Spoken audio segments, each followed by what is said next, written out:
제3장. 예수께서 다시 회당에 들어가시니 한쪽 손 마른 사람이 거기 있는지라.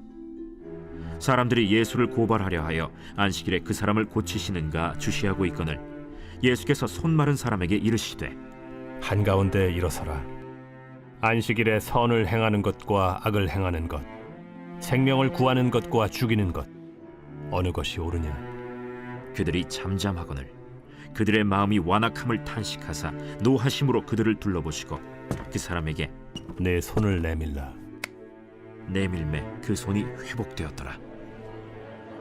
바리새인들이 나가서 곧 헤롯 당과 함께 어떻게 하여 예수를 죽일까 의논하니라.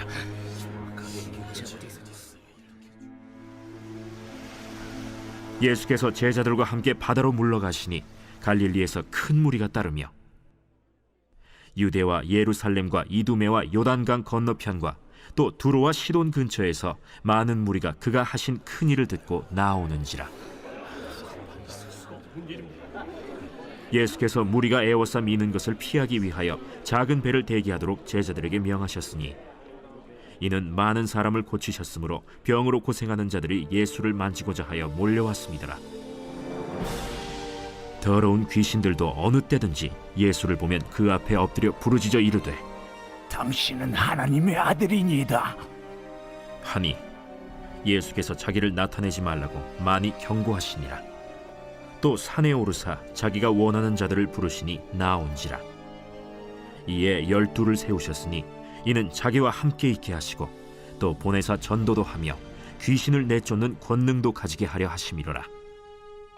이 12를 세우셨으니 시몬에게는 베드로란 이름을 더하셨고 또 세베대의 아들 야고보와 야고보의 형제 요한이니 이 둘에게는 보아너게 곧 우레의 아들이란 이름을 더하셨으며 또 안드레와 빌립과 바돌로메와 마테와 도마와 알페오의 아들 야고보와 및 다데오와 가나나인 시몬이며 또 가룟 유다니 이는 예수를 판 자더라. 집에 들어가시니 무리가 다시 모이므로 식사할 겨를도 없는지라. 예수의 친족들이 듣고 그를 붙들러 나오니 이는 그가 미쳤다 하밀러라. 예루살렘에서 내려온 서기관들은 그가 바알세불이 집혔다 하며 또 귀신의 왕을 힘입어 귀신을 쫓아낸다 하니 예수께서 그들을 불러다가 비유로 말씀하시되, 사탄이 어찌 사탄을 쫓아낼 수 있느냐? 또 만일 나라가 스스로 분쟁하면 그 나라가 설 수 없고 만일 집이 스스로 분쟁하면 그 집이 설 수 없고 만일 사탄이 자기를 거슬러 일어나 분쟁하면 설 수 없고 망하느니라. 사람이 먼저 강한 자를 결박하지 않고는 그 강한 자의 집에 들어가 세간을 강탈하지 못하리니 결박한 후에야 그 집을 강탈하리라. 내가 진실로 너희에게 이르노니 사람의 모든 죄와 모든 모독하는 일은 사심을 얻되 누구든지 성령을 모독하는 자는 영원히 사심을 얻지 못하고 영원한 죄가 되느니라. 이는 그들이 말하기를 더러운 귀신이 들렸다 함이로라. 그때 예수의 어머니와 동생들이 와서 밖에 서서 사람을 보내어 예수를 부르니 무리가 예수를 둘러 앉았다가 보소서, 당신의 어머니와 동생들과 너희들이 밖에서 찾나이다. 누가 내 어머니이며 동생들이냐? 하시고 둘러 앉은 자들을 보시며 내 어머니와 내 동생들을 보라. 누구든지 하나님의 뜻대로 행하는 자가 내 형제요 자매요 어머니이니라.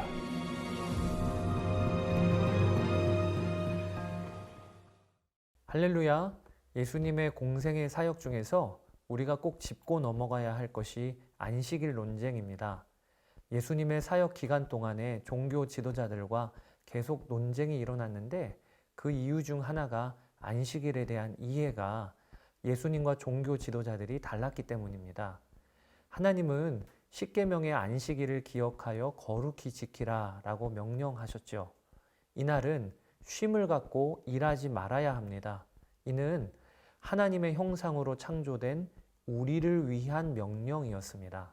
하나님의 형상으로 지음받은 인간이 한 주간 내내 일하며 어느새 일의 노예가 되지 않도록 일주일의 하루는 일하기를 쉬고 안식하라 하신 것입니다. 이날은 창조주 하나님 안에서 쉼과 회복을 얻는 날로 보내면서 메말랐던 삶과 마음이 회복되는 날로 삼으신 것이죠.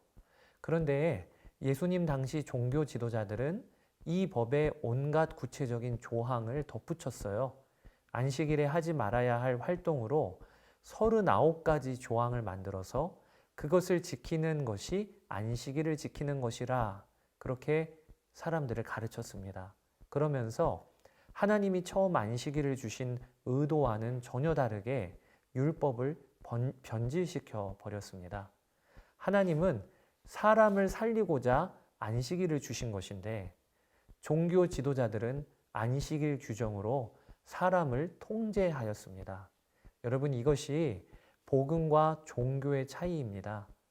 복음과 종교는 둘 다 말씀을 선포합니다. 그런데 복음과 종교는 그 분위기가 그리고 맺는 열매가 다릅니다. 복음 안에 거하는 사람은 말씀에 순종을 하는데 그 마음에 기쁨이 있고 평강이 있습니다. 왜냐하면 하나님이 나를 무조건 조건 없이 사랑하시되 아들 예수 그리스도를 내어주신 것이 복음이잖아요. 그러니까 그 사랑과 은혜에 감격해서 말씀을 지키는 것이고 너무 고마워서 말씀을 지키는 거지요. 그러면서 주위 사람들을 살리고 세우는 열매를 맺습니다. 반대로 율법은 율법을 지키는 것이 우선순위가 되지 하나님의 사랑과 은혜에 대한 감격은 없습니다. 말씀을 지키는 나의 열심과 의가 우선순위가 되는 거지요. 동시에 그러니까 사람이 보이지를 않아요. 나는 높아지지만 주위 사람들이 자라거나 회복되지 않습니다. 오늘 본문에 안식일에 손 마른 사람이 있었습니다. 유대 종교 지도자들은 이 손 마른 사람의 아픔이 보이지를 않았어요.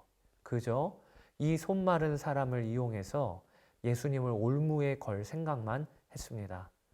그러니까 그들은 손이 마르지는 않았지만 마음이 마른 사람들이었습니다. 하나님의 가장 중요한 성품인 사랑과 긍휼이 없는 채로 여호와 하나님의 말씀을 가르치는 종교 지도자들의 모습을 보면서 저는 저 스스로를 깊이 반성해 봅니다. 여러분, 종교 지도자들이 예수님을 시험하려고 할 그때에 예수님은 손 마른 사람을 고쳐주십니다. 예수님은 종교 지도자들의 올무에 걸릴 것을 아셨지만 안식일에 생명을 구하고 살리는 것이 하나님의 뜻이고 그것이 안식일에 마땅히 해야 할 우선순위임을 아셨기에 손 마른 자를 고치신 것입니다. 사랑하는 여러분, 오늘 말씀을 통해 우리가 꼭 붙들어야 할 것이 있습니다. 안식일을 왜 지키는가? 하나님을 사랑하고 사람 살리기 위하여 지키는 것입니다. 마찬가지로 왜 우리가 예배를 드립니까? 하나님을 사랑하고 사람 세우고 살리기 위하여 예배 드리는 것이고 우리가 말씀과 기도 생활을 왜 하는 것입니까? 사랑하며 살기 위해서 그렇게 하는 것입니다. 우리의 신앙생활이 사랑과 기쁨, 은혜 등의 알맹이를 잃어버린 채 그 형식과 모양, 껍데기만 남는 신앙생활이 되지 않도록 오늘 하루 우리가 돌아봅시다. 그러면 어떻게 속이 꽉 찬 신앙생활을 할 수 있는 것입니까? 그것은 아주 간단합니다. 오늘도 함께 하시는 예수님을 바라보며 주와 동행하며 사는 것입니다. 오늘 본문 14절에 예수님이 제자들을 부르실 때 이는 자기와 함께 있게 하기 위하여 부르셨다고 하셨는데 오늘 하루 예수님과 함께 산다. 이 믿음과 감각으로 하루를 사는 것입니다. 그렇게 주와 동행하는 하루하루가 쌓이면 어느새 주님은 실제가 되세요. 그리고 또 하나 생명력 있는 신앙생활을 하려면 우리와 함께 하시는 그 주님께 순종하며 살아야 합니다. 예수님은 하나님의 말씀을 듣고 순종하는 자가 내 형제, 자매, 어머니라, 내 식구라 하셨습니다. 주의 말씀에 순종하며 살면 주 예수님이 나의 생명이 되시고 함께하고 계심이 너무 분명해집니다.